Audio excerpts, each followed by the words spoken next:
pour agir le plus en amont des violences aussi, vous venez de créer votre organisme de formation, ça s'appelle l'Académie Women Safe and Children.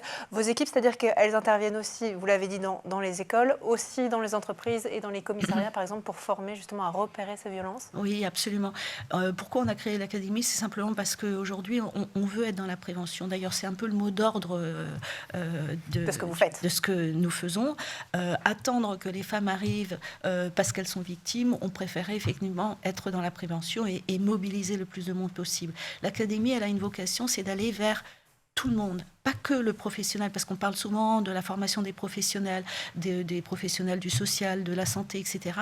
Nous, ce qui nous intéresse, c'est de former effectivement pour mieux travailler avec les autres, donc notre réseau, mais c'est aussi à embarquer le plus de monde possible. Le plus de monde, c'est tout un chacun, un enfant, un adulte, un jeune adolescent, pour pouvoir aujourd'hui agir en prévention, c'est-à-dire repérer ce qu'est une violence, agir et orienter pour ne pas être dans l'aveuglement que l'on met en place, parce qu'en fait c'est toujours tabou, hein, la violence est tabou, et on a l'impression que le fait de devoir agir nous met dans on va dire une mobilisation personnelle, alors qu'en fait elle est collective.